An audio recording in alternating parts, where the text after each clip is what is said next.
बिस्मिल्लाहिर्रहमानिर्रहीम अस्सलाम वालेकुम। ग्लोबल वीज़ा टिप्स के साथ मैं हूं बैरिस्टर मियां अमर अली। तुर्की के वीज़ा इतने ज़्यादा क्यों रिजेक्ट हो रहे हैं? ऐसा क्या हुआ है कि तुर्की की वीज़ा रेशियो एकदम से जो कि 90% पे थी वो अचानक से जो है वो 20% पर आ गई है। कौन सी वजूहात हैं इसके पीछे, और अगर आप चाहते हैं कि आपका वीज़ा जो है वो 100% ग्रांट हो जाए, वीज़ा मिल जाए, तो उसके लिए क्या टिप्स हैं, ये सारी बातें इंशाल्लाह ताला आज की इस वीडियो में मैं आप लोगों को बताने की कोशिश करूँगा।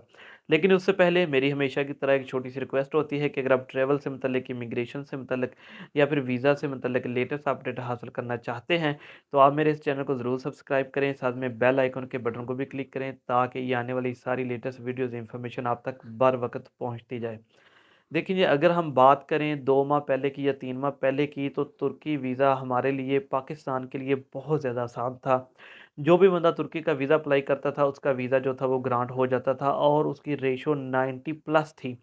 तो हमने भी बहुत से अपने क्लाइंट के वीज़ाज़ अप्लाई किए और जिनमें कुछ की डॉक्यूमेंटेशन भी कंप्लीट नहीं थी, लेकिन फिर भी तुर्की ने उनको वीज़ा जो था वो ग्रांट कर दिया था।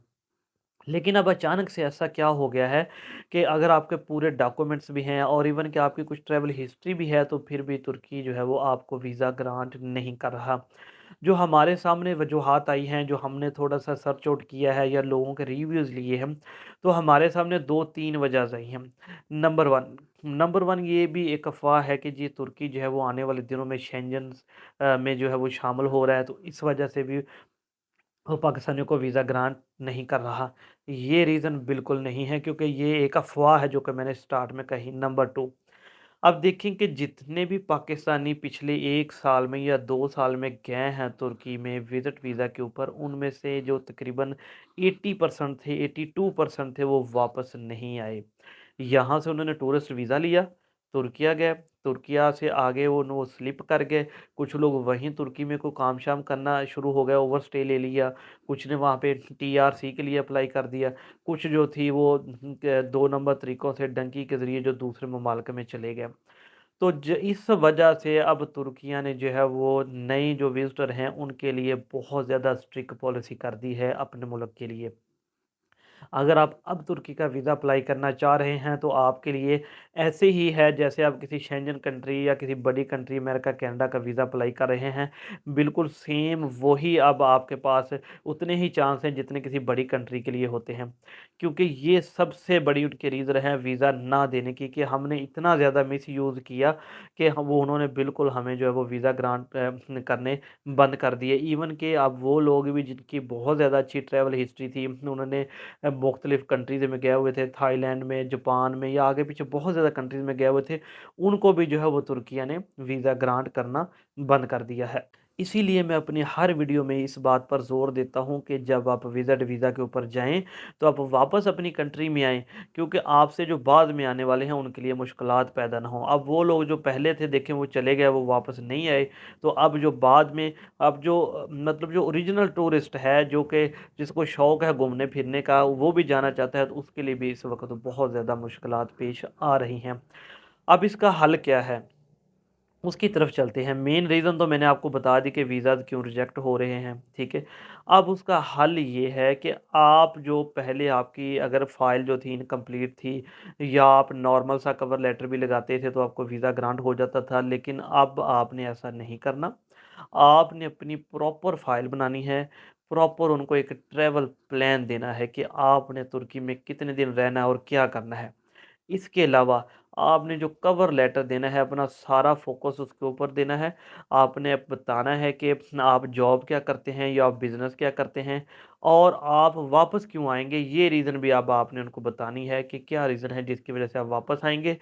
ये सारी चीज़ें आपने अच्छे तरीके से कवर लेटर में मेंशन करनी है, तो फिर ही आपके वीज़ा लगने के चांसेस ज़्यादा होंगे। लेकिन अगर आप ये समझिए कि आप एक नॉर्मल सी फ़ाइल बनाकर, जैसे पहले सिंपल सा अप्लाई होता था, वहाँ चले जाएँगे, वो खुद आपका फॉर्म फिल करेंगे, ये वो व्हाटएवर, तो ऐसा बिल्कुल नहीं होगा। इसमें भी अब उन्होंने चेंजिंग कर दी है। पहले वो खुद ही फॉर्म फिल करते थे, लेकिन अब वो ऑप्शन देते हैं जी आप खुद फॉर्म फिल करना चाहते हैं या हमसे करवाना चाहते हैं।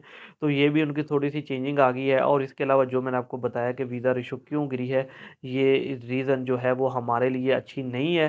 क्योंकि डेफ़िनेटली अगर आज मैं भी अप्लाई करता हूँ तो मुझे भी ये डाउट होगा कि पता नहीं मुझे वीज़ा मिलेगा या नहीं मिलेगा। हालाँकि मेरी बहुत ज़्यादा ट्रैवल हिस्ट्री है, तुर्की में मैं ऑलरेडी विज़िट करके आया हूँ। लेकिन चूँकि जिन लोगों ने मिसयूज़ किया है उनके वीज़े का, इसकी वजह से उन्होंने बहुत ज़्यादा सख्तियाँ कर दी हैं। अब फ़ाइल का तो मैंने बता दिया कि कौन से अपने डॉक्यूमेंट्स जो हैं वो आपने इम्प्रूव करने हैं। इसके अलावा जो आप अपनी फ़ाइल में अपने प्रॉपर्टी के डॉक्यूमेंट लगाएँ। उनको बताएँ कि आपकी इतनी प्रॉपर्टी पाकिस्तान में मौजूद है, तो इसलिए आप इसके लिए भी वापस आएँगे। जो भी आप एक्स्ट्रा डॉक्यूमेंट्स लगा सकते हैं, प्रॉपर्टी है, कार है, उनकी वैल्यूएशन करा के बल्कि साथ लगाएँ, ठीक है? ताकि उनको ये चीज़ पता चले अगर आपकी ज़री ज़मीन है, तो उसकी भी आप जो है वो उसको इंग्लिश में ट्रांसलेट करा के वो डॉक्यूमेंट साथ लगाएँ। एनटीएन बहुत लाज़मी है, एनटीएन के बगैर अगर आप अब अप्लाई करेंगे, तो आपका वीज़ा ग्रांट नहीं होगा, जो कि पहले हो रहा था। तो ये कुछ इम्पोर्टेंट चीज़ें थी, अब आपने ये चीज़ें इम्प्रूव करनी है, उनको एक अच्छा-सा ट्रैवल प्लान देना है और कोशिश करें कि तुर्की के साथ एक आधा कंट्री और ऐड कर लें, जैसे उसके साथ मराकश है, मोरक्को का वीज़ा साथ में ऐड कर लें ताकि उनको बताएँ जी आप पहले तुर्की आ जाएँगे, उसके बाद आप मोरक्को जाएँगे, फिर पाकिस्तान वापस आ जाएँगे। अगर आप मोरक्को का वीज़ा नहीं अप्लाई करना चाहते, तो आप कतर साथ ऐड कर सकते हैं, यूएई साथ ऐड कर सकते हैं या फिर बेस्ट ऑप्शन है कि आप उम्रे का वीज़ा साथ में ऐड कर सकते हैं। क्योंकि जब आप उम्रे का वीज़ा अप्लाई आपके पास होता है तो टर्किश एयरलाइन की टिकट लेते हैं, तो फिर वो आपको जो है वो वीज़ा ग्रांट कर देते हैं। तो इस सूरत में भी आपको जो है वो 100% वीज़ा मिल सकता है उम्रे के वीज़ा के साथ भी। लेकिन मेरी आप लोगों से एक दफ़ा फिर रिक्वेस्ट है कि अगर आप विज़िट वीज़ा के ऊपर जाते हैं तो बिल्कुल भी वहाँ पे स्लिप ना होइए तुर्की में। अब देखेंगे अभी इतनी सख्ती पहले हो चुकी है, अगर आप फिर इस तरह का मिसयूज़ करेंगे तो बाद में आने वालों के लिए क्या होगा। तो ये थी जी एक थोड़ी-सी इन्फॉर्मेशन तुर्की के हवाले से कि वीज़ा क्यों रिजेक्ट हो रहे हैं और अगर आप चाहते हैं कि आपका वीज़ा लगे तो उसके लिए आपको क्या इम्प्रूवमेंट करनी चाहिए। मैं उम्मीद करता हूँ आपको ये वीडियो पसंद आई होगी। इंशाअल्लाह ताला कल एक नई वीडियो के साथ मैं फिर आपकी खिदमत में हाज़िर होऊँगा। मुझे अपनी दुआओं में याद रखिएगा। अल्लाह हाफ़िज़।